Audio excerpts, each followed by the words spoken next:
This program is intended for informational purposes only and does not contain medical advice. As always, please contact your physician or qualified healthcare provider with any questions regarding a medical condition. There was no warmth. There was no nothing. And I literally have the paper gown and just pulled it up. I'm like, the little paper gown. And I was like, I never want to see her ever again.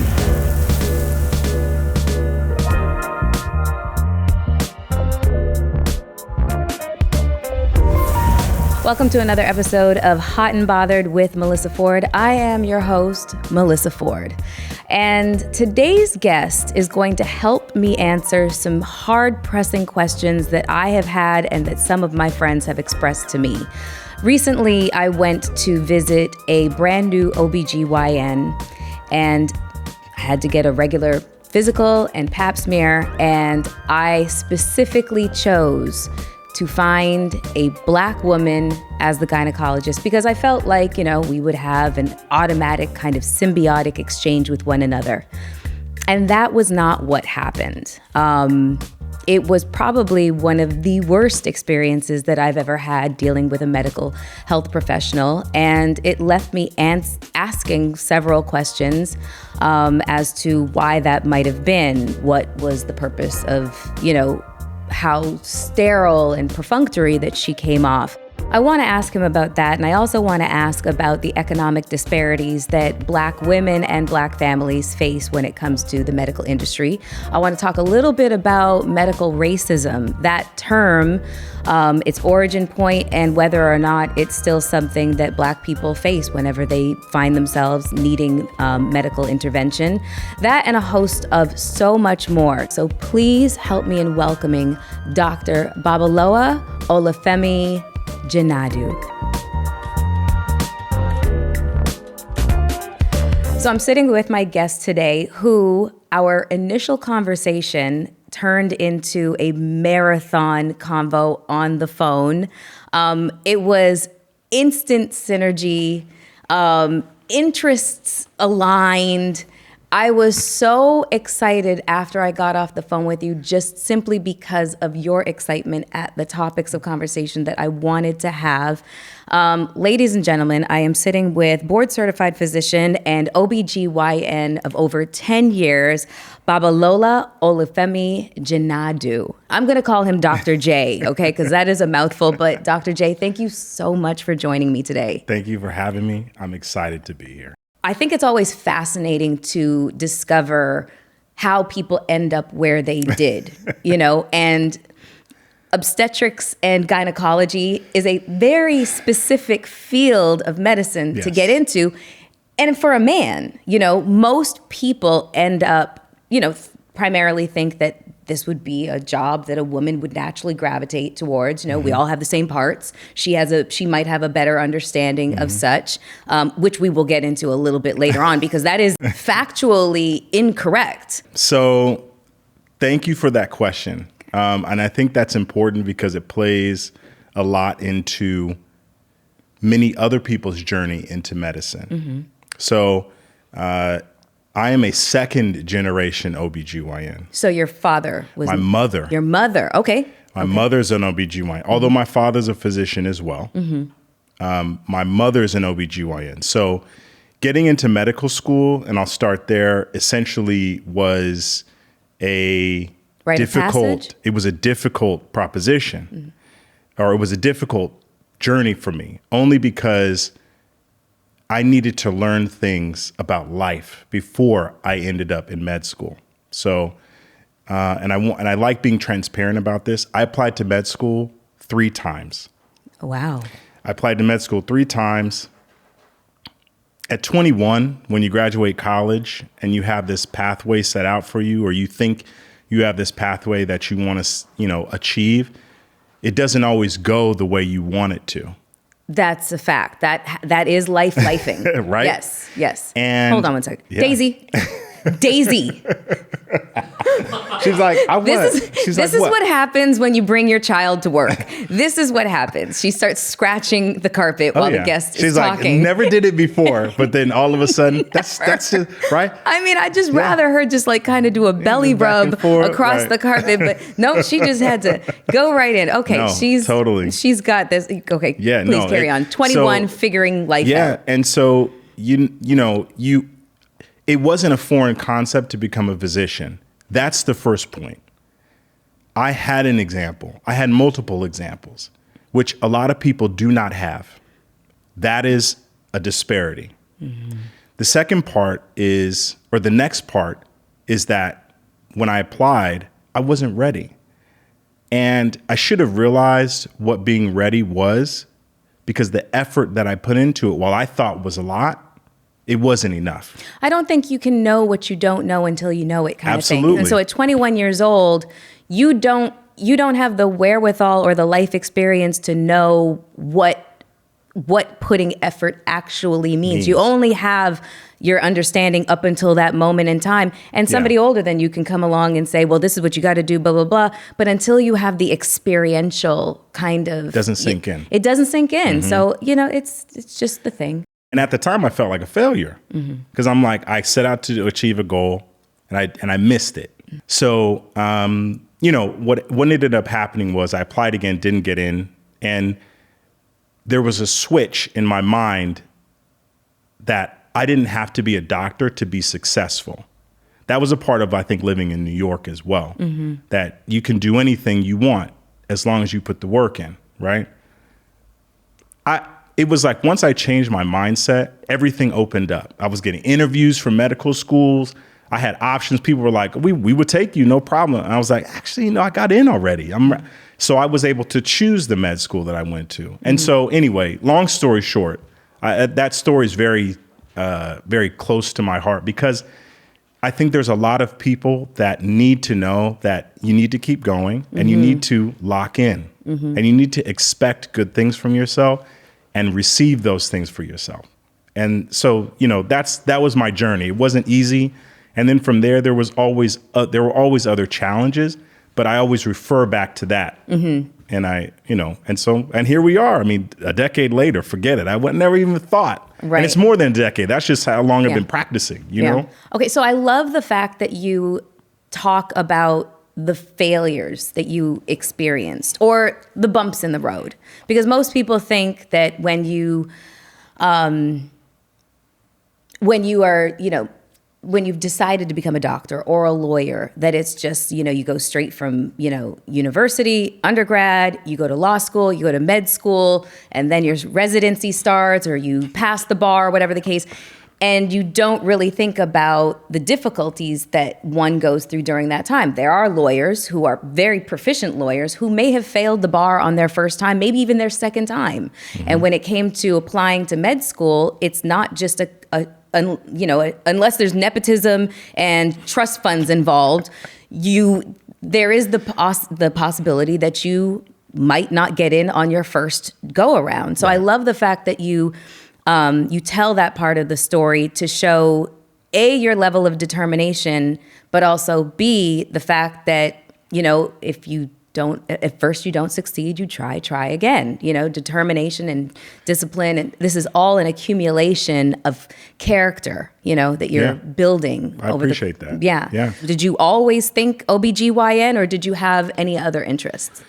When I really looked at obstetrics and gynecology that way. And so when I finally did my rotation, I enjoyed it so much.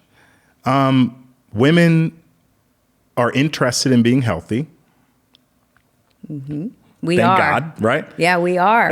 We are oftentimes the ones that, kind of try to, put that sense of enthusiasm on the men in our lives, whether it's our fathers, our brothers, our husbands, our significant others. We are oftentimes trying to encourage them to follow our lead because we ain't trying to be Medicaid wives up in here. No. Like for real. No.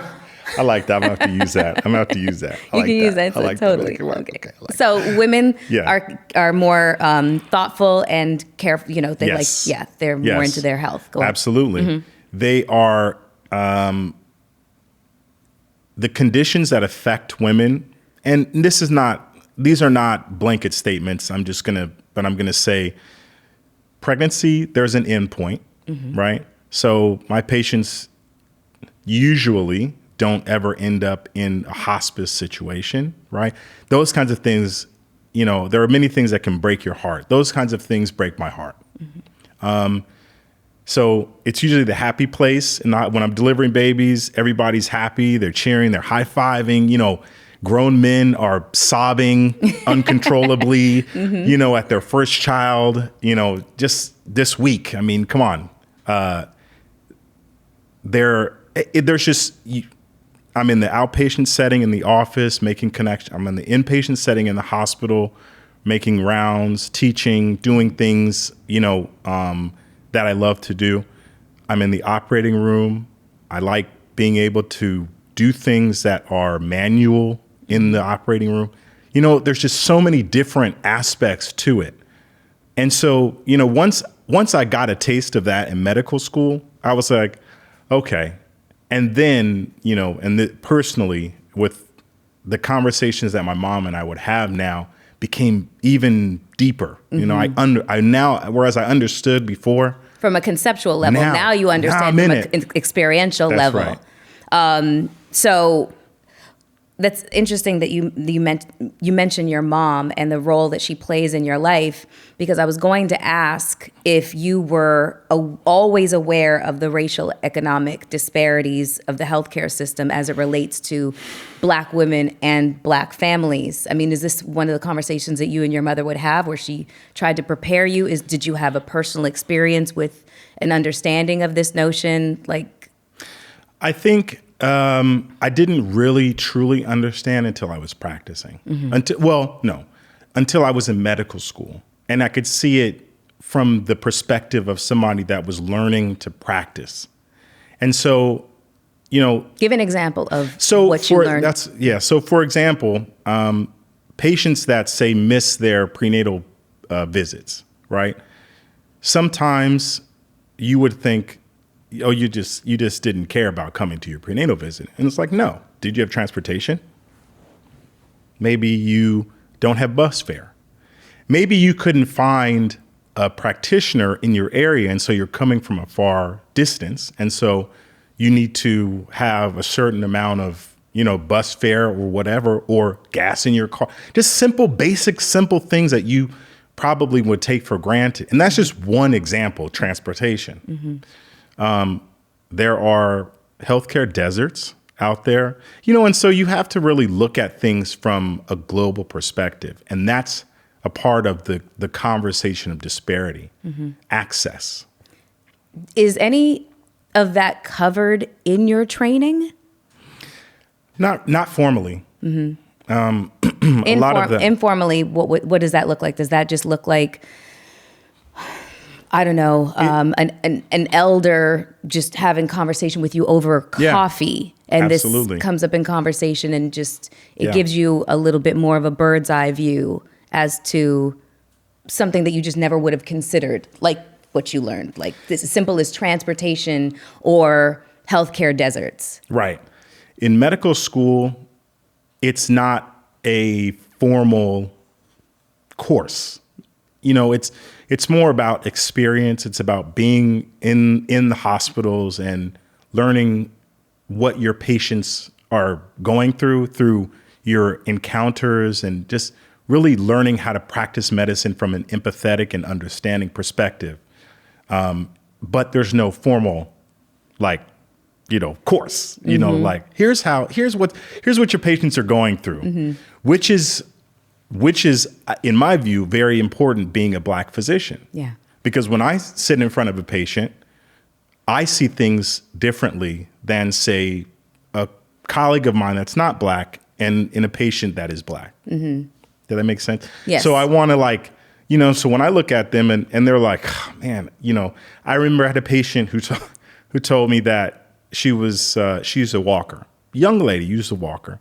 And she said she was late, and, the front desk said, She's like 15 minutes late. What I was like, okay. I'm like, cool. Like I know who she is, and even if I didn't, like I'm here. Let's do it, right? She was like, oh, the accessory driver just passed me. He just looked at me in my face and drove by, and I'm like, wow, that's crazy. So whereas maybe another physician might have said, I can't see you for whatever reason. They might have things that, they're backed up and I was like, oh, cool. But that's just how I look at things. Maybe sometimes I might have not been able to be that not forgiving, but compassionate. Or just, it didn't work out with the schedule, but when I look at a patient that's my sister or my brother, right? And I look at them, I go, how can I help you? And that's a part of the greater conversation about healthcare disparity. We were talking about fibroids and endometriosis and PCOS? Is that how you guys refer? PCOS. PCOS. I call it PCOS. Yeah. I don't know why. So I heard it somewhere and it just kind of stuck as a short form for it. So a lot of our listeners and viewers, they're still premenopausal. So you're still in your reproductive years, but this is something that they experience. I, for one, have never had an experience with any of it, thankfully, because I have seen what women in my family and girlfriends of mine have gone through. They look like they are in complete and total agony. And I feel like it's not a conversation that's had nearly enough, and it's not flushed out. And you brought statistics as it relates to how it impacts the economy, fibroids, and these kinds of reproductive conditions. Can I pull my card out? Yes, I want you to pull your card out because I feel like that's just going to We're ready. Yes. So as I was preparing to talk to you about fibroids, which I can talk about fibroids all day long. I think it's important to understand from an economic perspective how it impacts a woman's life and how that woman's life impacts the gross economy as a whole. Well, first, hold on one second. Yeah. So to my understanding, fibroids and or endometriosis primarily affects women of color. Is that would that be correct in my assessment? As it pertains to women of color, women of color are affected. The effects are worse for women of color than they are for their non-women of color counterparts. Right. Sorry. Yeah. Sound a little, but and this is one of the things that I wanted to bring to light was, say, fibroids. Fibroids occur 2 to 3 times higher than the incidence of fibroids are 2 to 3 times higher in Black women than they are to white women. Yes. Okay. That's what I meant. Right. But you're right. The effects of these conditions in women of color are always worse than non-women of color. Right. So what I want to, and I have to read this because, the numbers, I want to make sure that I get correct. Fibroids were estimated to cost the U.S. $5 to $30 billion annually.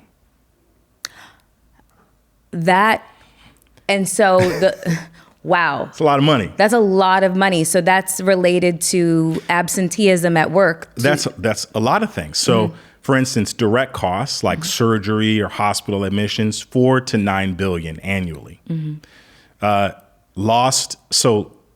Work loss, which is what you're referring to, $1 to $17 billion annually. And of course, there's, it's a range, but this is every single year. And so this is things like production, people that go to work and the loss of those people that would usually be in the workforce, hospitalization costs for insurance companies, all the different places that we spend money on healthcare, and how it relates to just one condition, fibroids.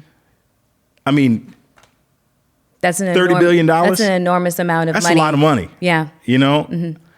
So, I mean, the things that I think about when I hear those kinds of numbers are, and especially when I think about it from the African Americans perspective, is how do we increase access to quality physicians and services that can help mitigate or prevent those types of losses? Mm-hmm.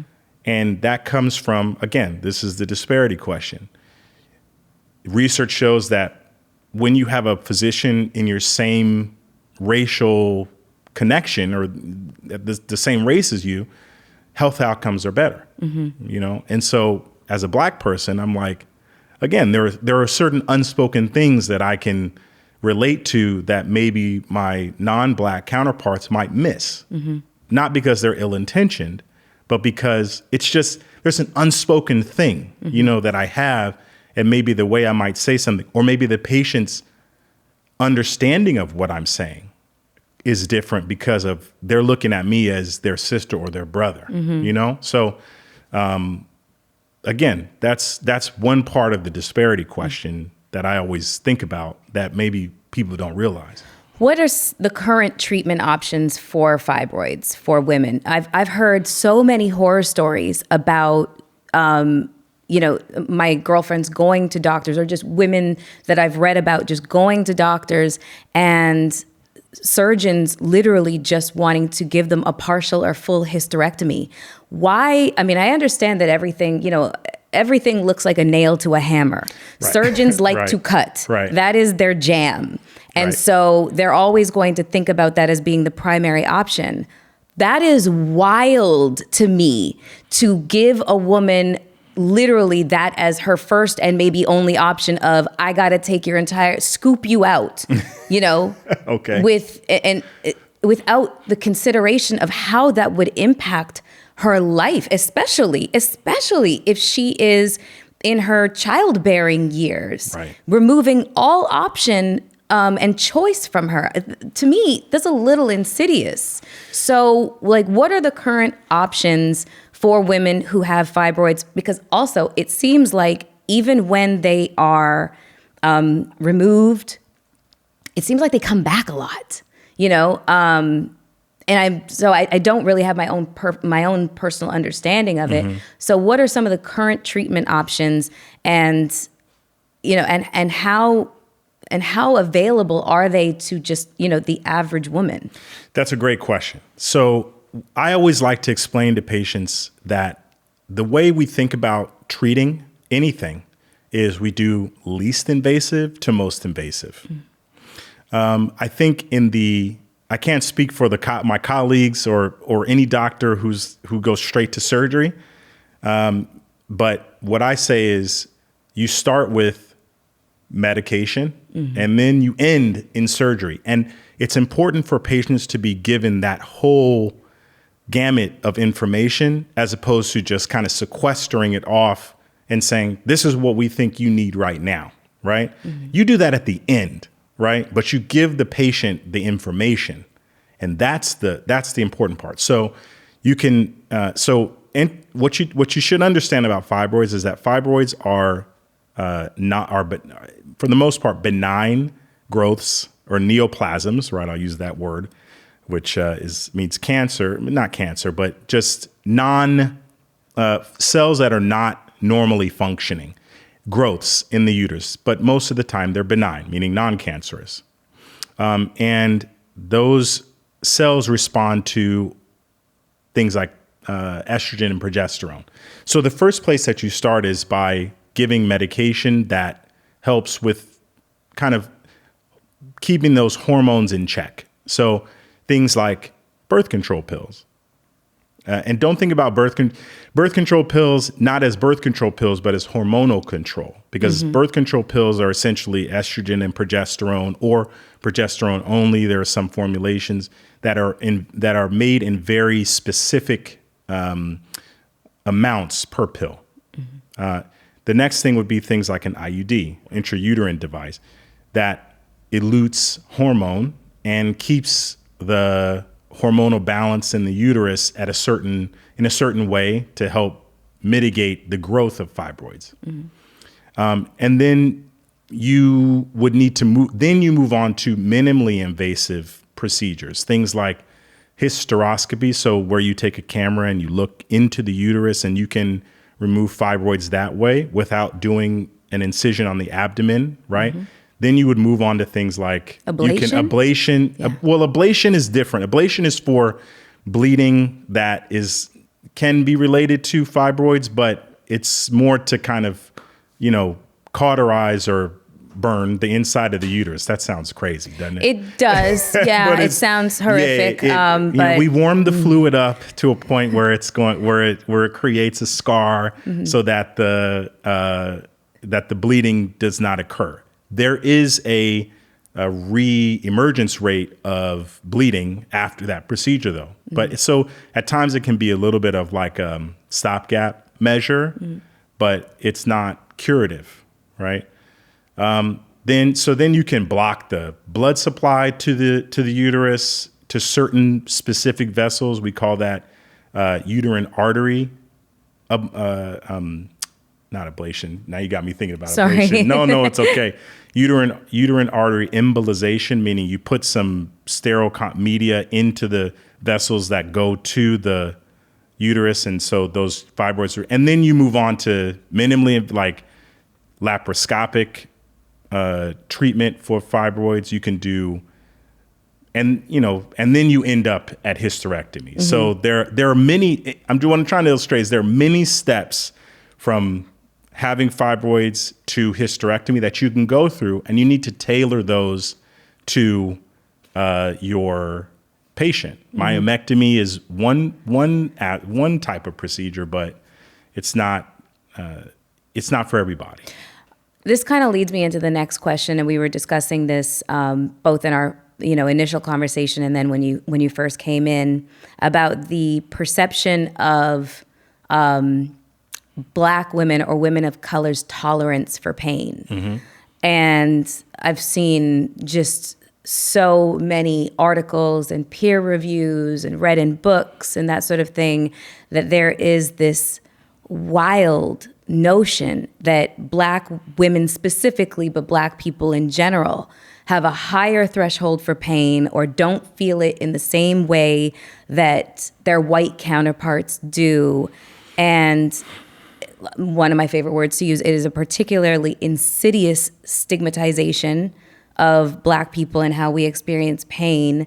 And I wonder if you can kind of speak to that level, where that level of thinking developed from.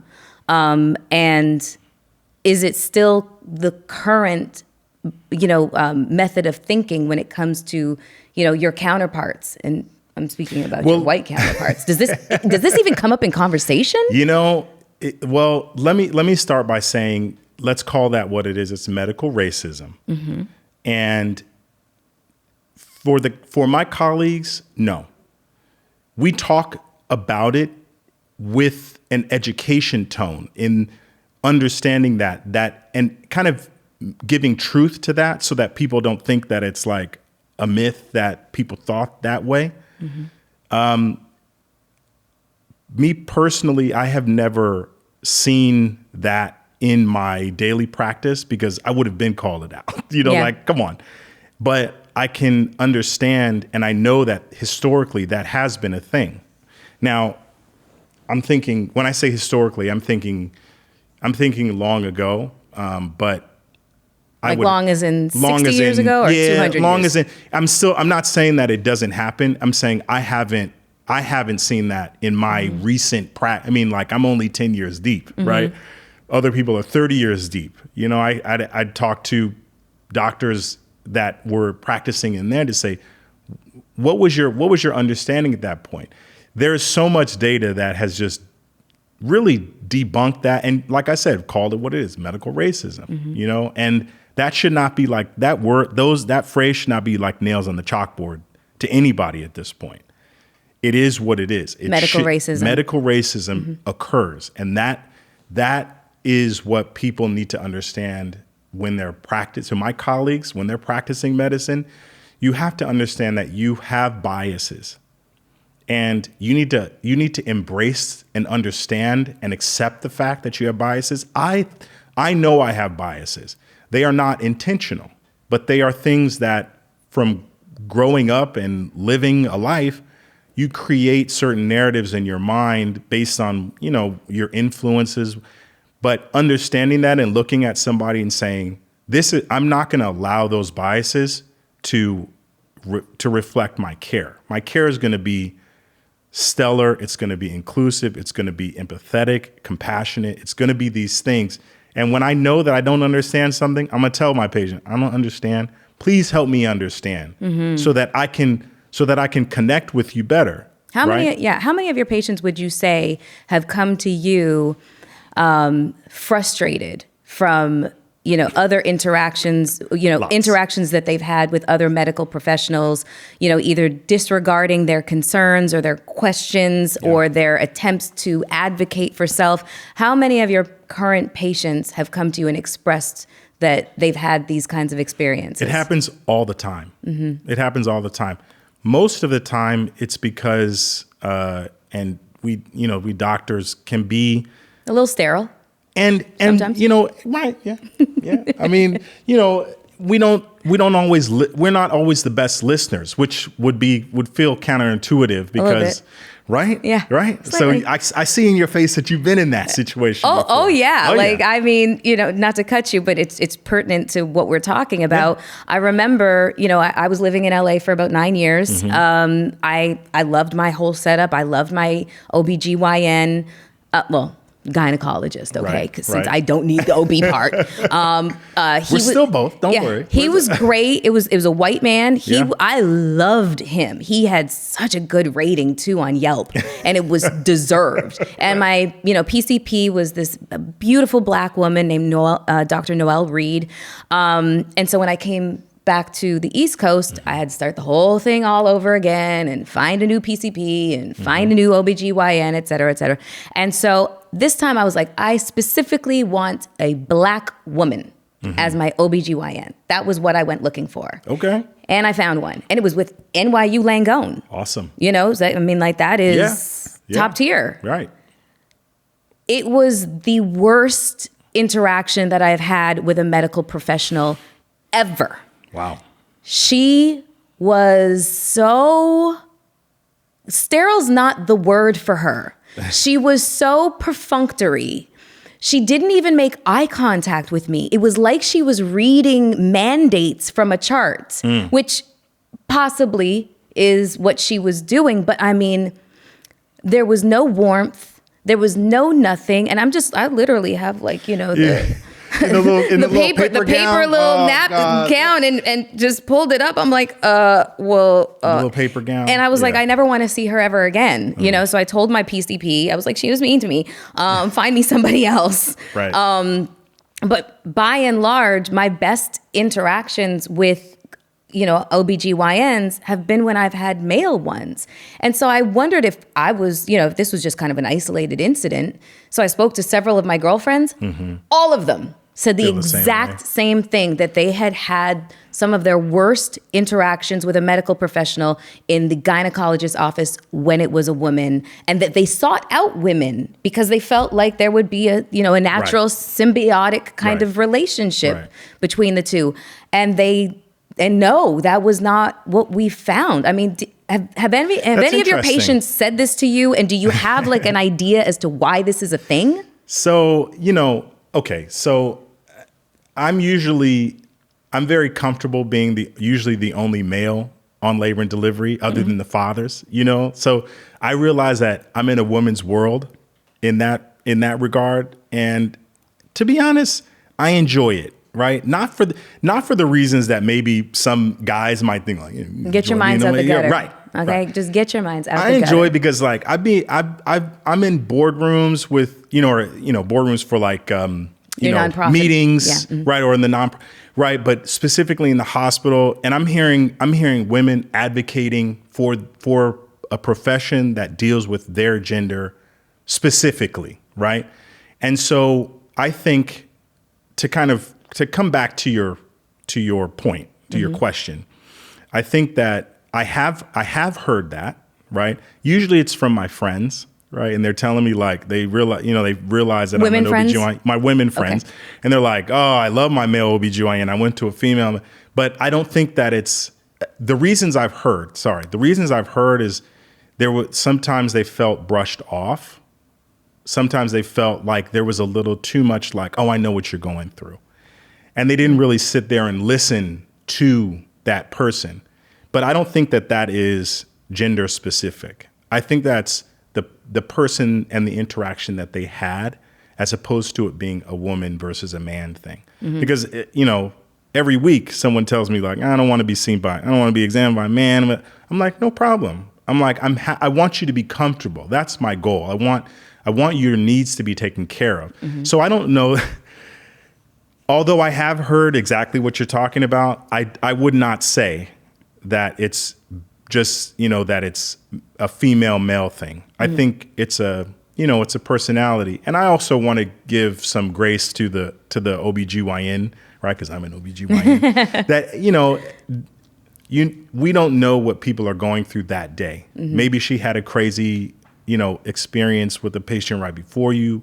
Maybe she had to deliver some bad news and she's still in her mind. You're right. We're definitely not thinking about the mental health of our doctor when we come in, to talk about our medical issues, especially, our issues that are related to our reproductive, organs and whatnot. Because oftentimes these are embarrassing kinds of conversations, very personal conversation. That Can I just interrupt just to say one thing about, for any patient that feels that they're in that, encounter where they feel that way, speak up. Self-advocate. Speak up. Mm-hmm. Say, listen, I'm a little uncomfortable. I'm uncomfortable. I feel like I want to be warm. Like, this gown doesn't fit me. You know what I'm saying? Like I'm in a compromised position. Mm-hmm. Like, say something so that maybe that person is like, they're doing their work, but they're not giving the personality, mm-hmm. And so I think that maybe that might have changed the perspective. Yeah, that would be a really interesting exchange. I'd never thought about doing something like that. Like, hey, just this right now, it's not working for me. Not working for me. Like my feet are in stirrups, my knees are by my elbows. You know what I'm saying? Could you get a touch of warmth? Yeah. I feel crazy right now. So, but like, I think about you and I go, just from our conversation, you don't seem like somebody. I'm not a shrinking violet. That's what I'm saying. Definitely so not. But think about you in that encounter, and you're going, that wasn't me. That don't seem like you. That's a good point. And so, Mel, why didn't you speak up? Why? Because I left thinking about it, and mm-hmm. I thought long and hard about it. And honestly, the conclusion that I came to was, it sounded to me like her hands are bound by the mandates that she was just kind of going through. Okay. That's what that sounded like to me. I feel like there is, health mandates that go out that bind the hands of medical providers. For example, mm-hmm. these abortion bans. Okay. That is a perfect example of a physician's hands being bound. They want to console. They want to perform medical procedures on somebody who really, really, really needs it. Mm-hmm. It's potentially a life or death situation. However, the laws have changed to where if they do perform said procedure, it is now a criminal act and they face losing their license and going to jail. That is what I mean by a physician's hands being bound by mandates. Yeah. And so that was the grace that I offered that woman. Gotcha. I chose to frame my thoughts around that experience in that way. Yeah. Just because. Yeah. Yeah. Yeah. I made an assessment and that's just how I rolled with it. So yeah. I did. I'm going to get back to the whole abortion ban. I was ready. I was like, are we going to talk about abortion now? Let's talk about it. But I wanted to ask you this question. This is kind of just like off the cuff. Is there any medical procedural dramas that you love? Because I mean, like, I'm sure that, like, you know, when cops watch Law and Order SVU, they're just like, you know, or like doctors watch like Chicago Med, they're like, you know, or like first responders watch like 911, they're like, you know, But I'm just wondering if there are any, you know, medical procedural dramas that you love, because I am obsessed with Chicago Med. I'm obsessed with Chicago PD and Chicago Fire. But Chicago Med, I love it. And on the last episode, or second to last episode that aired, there was a Black woman who was pregnant. And the white doctor, her name was Dr. Asher on the show, she tried to approach her, and she was very standoffish. Very, very standoffish, and just didn't want to answer. Didn't even really want to make eye. Regarded her with complete and total suspicion. And I knew what they were trying to communicate. Okay. They were trying to communicate that there's a disconnect. They hadn't even started talking. Just she assumed there would be a disconnect because this is a white woman and she's not going to understand that I am terrified just being here in the hospital as a Black woman, because the mortality rates of Black women in pregnancy are literally in the U.S. It's that the statistics are compared, like, you know, are comparable to a third world country. It's abysmal. Yeah. And so it took a Black nurse coming in and explaining to the white doctor why she's probably receiving this level of hesitation and skepticism, because it is very scary for a Black woman who's pregnant to go into a hospital and wonder, am I coming out of this alive? And ironically, she doesn't. Ironically, she does die. Her baby is saved, but she dies. Oh my God. Breaking your heart. It was so sad, but that's why I love these shows that are produced by Dick Wolf, because oftentimes the shows are, you know, it's written into the scripts an indictment on what is happening in society right now. And so they have covered the whole, you know, abortion bans and treatment of patients who have had to travel out of their own state in order to get to a state where it's still legal, and you know, that sort of thing. So my original question was, do you watch any of these shows? Time to think. Which one's your favorite if you do watch them, and are they full of crap, so I don't, or are they? Can you tell they have? Okay, so they have, like, you know, in the back, somebody in the back who's like, this is what's going to happen. This is what we do. So I don't watch any current medical dramas. But my favorite from back in the day, St. Elsewhere, Grey's Anatomy. You know, like, come on, and Nip Tuck. Ooh, Nip Tuck was so good. Nip Tuck was really good. God, those guys were scandalous. Man, what? But I mean, that was plastic surgery, and that's a whole other ball of wax. They could, it was rock stars. Yeah, you know, and so you're right. As an OBGYN, I look at things and I'm like, why are you operating with no mask on, right? Like that. And I'm like, simple stuff. The simple things. Yeah. I'm like, why you ever with no mask on? The scenarios they put them in. But let me tell you something. The drama in real life, you could not script. I mean, just being on labor and delivery, and I always say this, people need anybody that thinks that they want to know about, like, childbirth and they're watching on TV, you're going to have to spend 6 months with me, right? On labor, just on labor and delivery to understand the gamut of emotions, drama, real life things that are happening to people in that one area of the hospital, to understand what, you know, me as an OBGYN, my day is like, and then not to mention the other specialties that are, you know, practicing in the hospital. So when I look at the shows, I'm like, yeah, it could be possible. But last week I had this lady, you know, it was why I couldn't, you know, I had to reach out to colleagues to figure out what was going on, and, you know, and it was real life stuff. So yeah, those are my two that really come to mind. Now I don't really have many that I can think of, you know? Okay. I just want to throw that question out. That's a great question. Yeah. I mean, because it really dealt with some real life, you know, concerns that people have, that women have, the hesitancy that Black people in general have when it comes to entering a hospital and wondering, are my concerns going to be dismissed or ignored, or am I ever going to leave this joint? Right. Am I going to leave this joint alive? So just to circle back to the whole, abortion ban situation, the repeal of Roe versus Wade. What's the path forward for women's health past this election? The focus of any candidate, right, should be expanding access to health care, particularly expansion of Medicaid.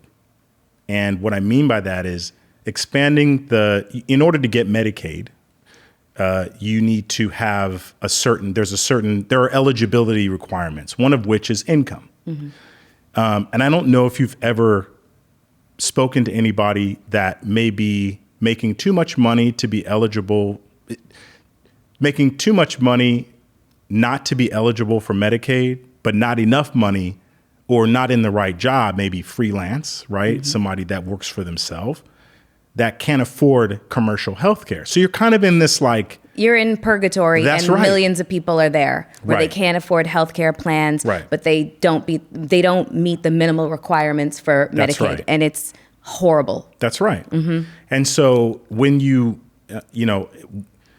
Obama back in the day with the Affordable Health Care Act, the ACA, not Obamacare, right?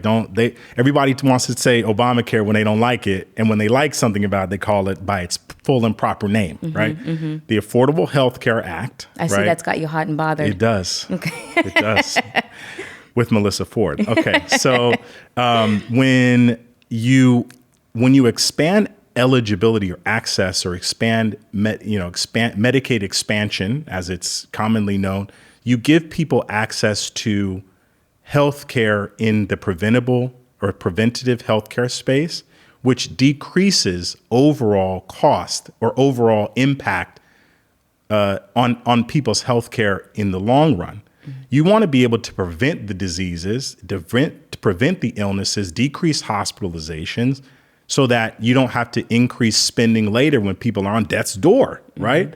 So that's something that needs to be on the forefront. And I think it will be. And as it pertains to women's health, I think that's the one thing that most frustrates me in my current job. So for instance, I'll get a call from the ER. I do a consult on a patient that has fibroids and is bleeding heavily, right?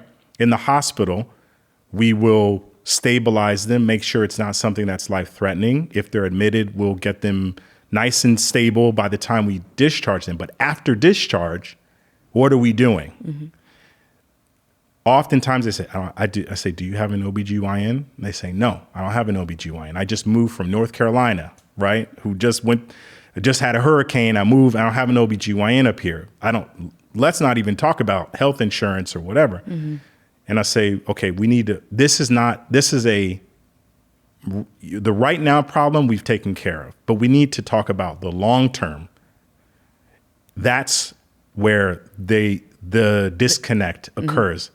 Oftentimes those patients are what we call lost to follow up. They don't follow up for whatever reason, and then end up back in the ER, right? With the same problem that they had before. And that back and forth. Maybe this time they need blood, right? So now you're increasing risk of exposure to infectious disease. So there are different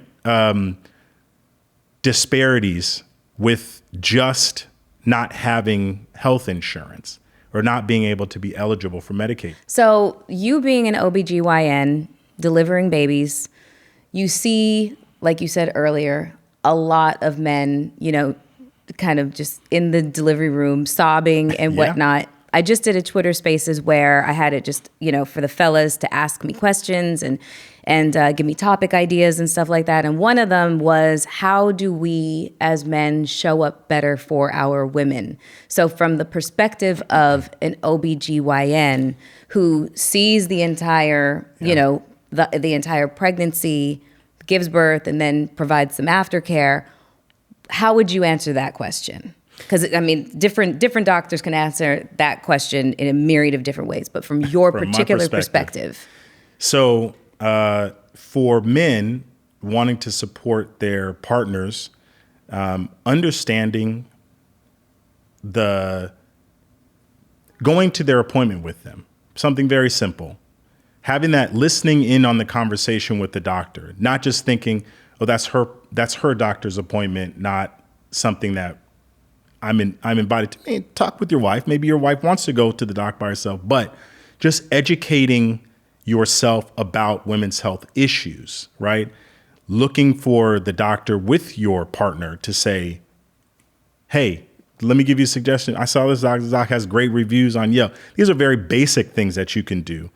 When you think about your loved one, you have to look at them as like you were saying, your partner, right? When you're healthy, I'm going to be more healthy because you're going to be advocating for me and I'm advocating for you, right? Men don't necessarily express emotion well. And so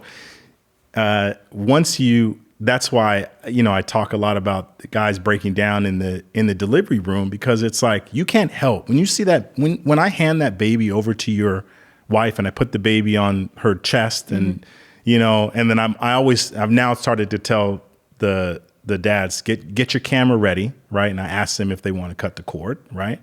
And this is just in the male and female, dynamic. Right. And they're just like, because I'm like, you're going to want to see this. And this should be an impetus for you to connect with your wife. You just saw your wife or your partner go through this life-altering transition, to go through all the things that childbirth is. If you don't, that's like the perfect opportunity for you to step in and step up and say, I'm going to be more involved, knowing and seeing what you just went through. It could be as easy as, if moving forward, when your wife is on, her period that month, just, saying, look, take your in there, and maybe she's a little moody, right? Take your time. What can I do to help you? But understanding it from that perspective, as opposed to like, why are you so angry right now? Why, like just kind of being very male in that regard, not understanding, like non-empathetic, all the like, I'm a man, like machismo type of like, responses to those things. It's just understanding what your wife is going through, learning about your partner, right? And then being open and saying, I don't understand. Help me understand, and then really being receptive, actively listening to. Yes. This is just like, it seems basic, stuff, right? It seems basic, but when you attach not all the time. I mean, I'm not. I don't even think I can delve into the postnatal care, especially as it relates to a woman's mental health. Oh, yeah. Because I think that a lot of men really have absolutely no understanding of what postpartum actually means. Right. And all of the things that are involved in a woman's experience with postpartum, and all of the things that can go awry in that particular situation. So I'm going to have to ask you to come back. Oh yeah. So that we could do a part 2 and a part 3. I mean, honestly, what I want to do is I want to have my resident experts that I call in and frequently interview whenever, there's a subject that I just have to discuss with the viewing audience. So right now, Dr. J, I just want to thank you so much for coming in and talking to me, because fun. We could talk for like hours. Get out of here. Look. We didn't even get around to talking about menopause and andropause. There's so many things. Yes, definitely. So we'll have to talk about that on your next visit. So Yeah. Dr. J, thank you so much for stopping by and talking to me. Thank you for having me. Thank you all for joining into Hot and Bothered with Melyssa Ford. See you next time.